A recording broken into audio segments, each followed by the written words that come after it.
Remember that sound? EA Sports. It's in the game.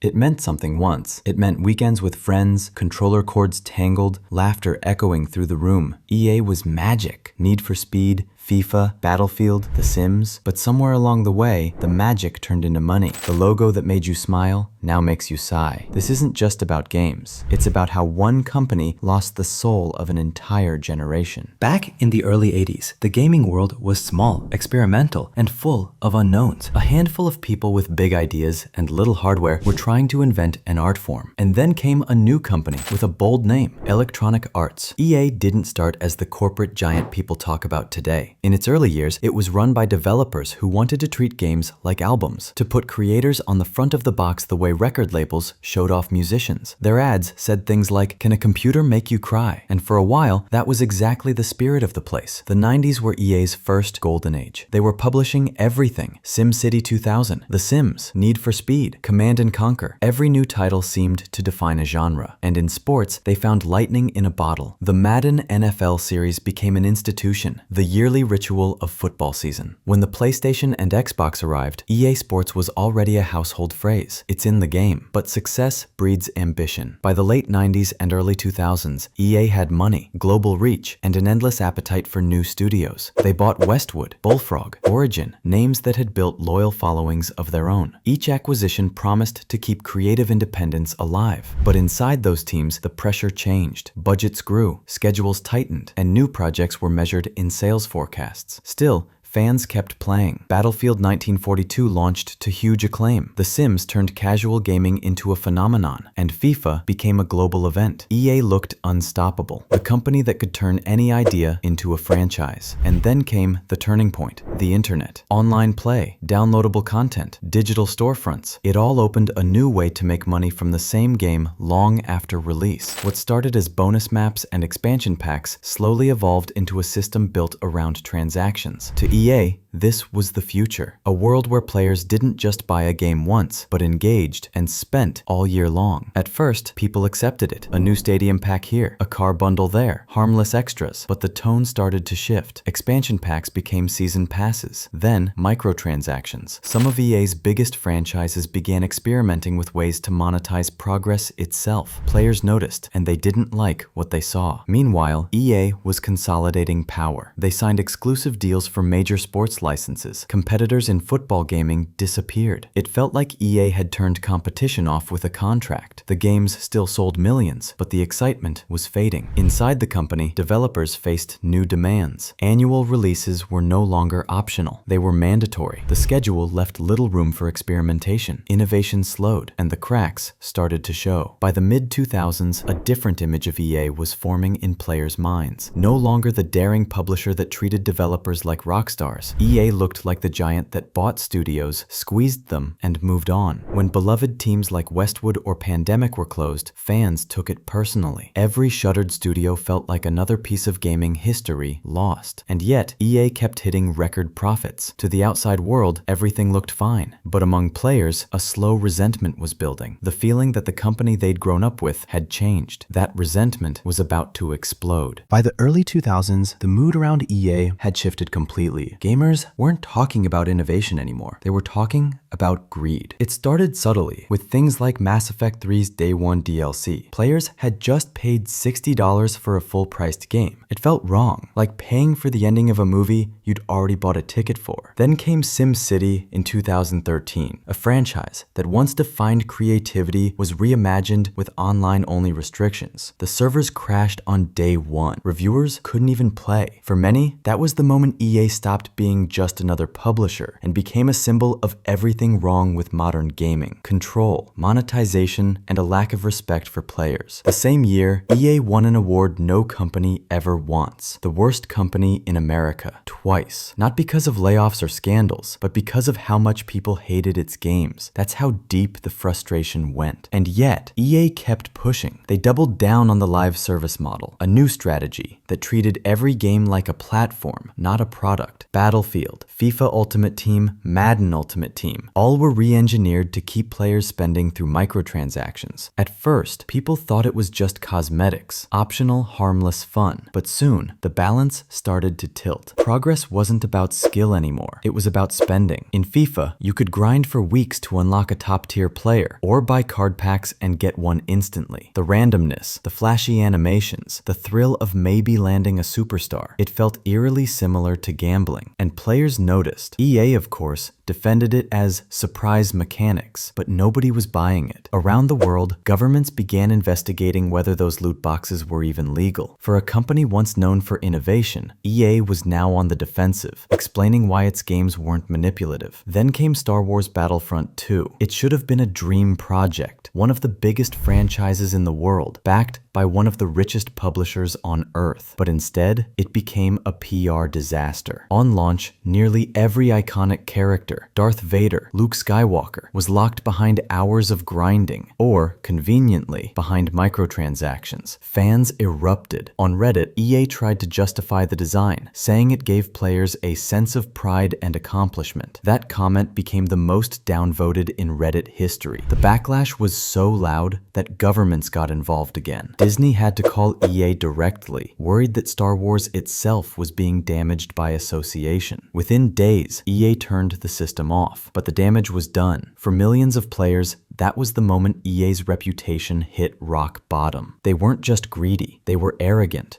out of touch. The company that once made players dream now made them suspicious. Every new game announcement was met with doubt. Every trailer, every promise, questioned. Even great titles like Titanfall 2 and Apex Legends struggled to escape EA's shadow. Fans wanted to believe again, but trust was gone. Inside EA, executives started using new words: transparency, player first, rebuilding trust. But it was clear the damage had taken years to make, and it would take years to undo. By the end of the decade, EA was fighting wars on every front. Criticism from fans, regulation from governments, and fatigue from developers stretched thin by the live service grind. It wasn't the creative hub it once was. It was a system, a machine for sequels, updates, and monetization. And yet, beneath the noise, change was brewing. After the Battlefront 2 meltdown, EA's leadership was cornered. The company couldn't hide behind excuses anymore. Every new release was a test of whether they'd actually learned anything. Inside the studios, developers were exhausted. Years of chasing monetization had drained morale.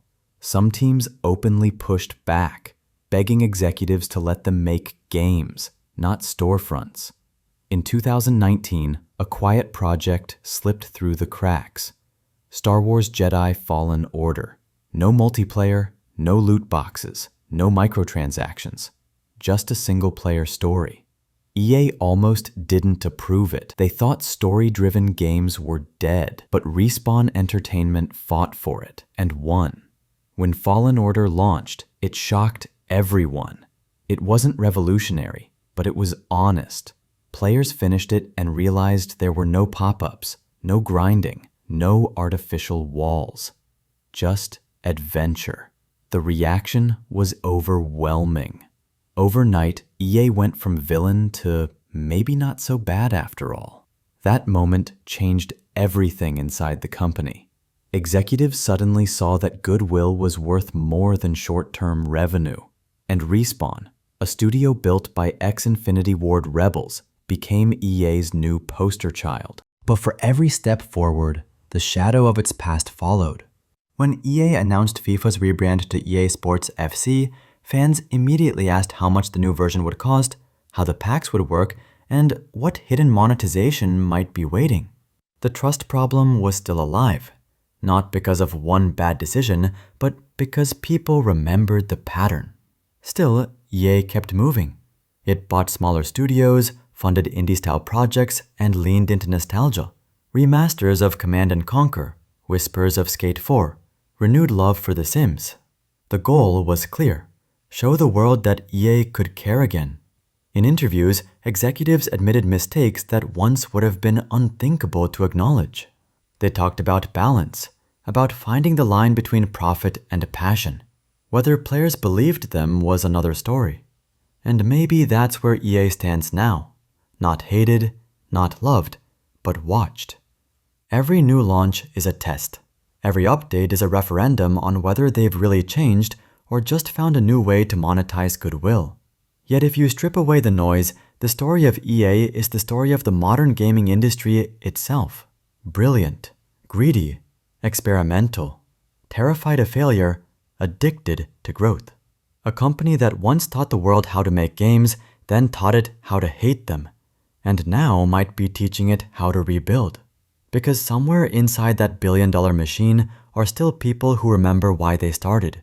The late nights, the pixel art, the thrill of making something fun. And if EA ever finds a way to let those people lead again, maybe the next generation of players won't say, everyone hates EA. They'll just say, EA finally got it right. By now, EA's story has become something bigger than a company. It's a mirror, a reflection of what happens when creativity collides with capitalism, when art meets quarterly earnings, and when passion becomes a product. Every gamer has their own EA moment. For some, it's the childhood nostalgia of loading up Need for Speed, Battlefield 2, or The Sims 2, that sense of wonder that made gaming feel limitless. For others, it's the heartbreak, watching their favorite franchise warped by microtransactions, DLC, or annual reskins that felt more like chores than experiences. That's why the name carries such weight. EA isn't just a company. It's the cautionary tale of an industry that flew too close to the sun.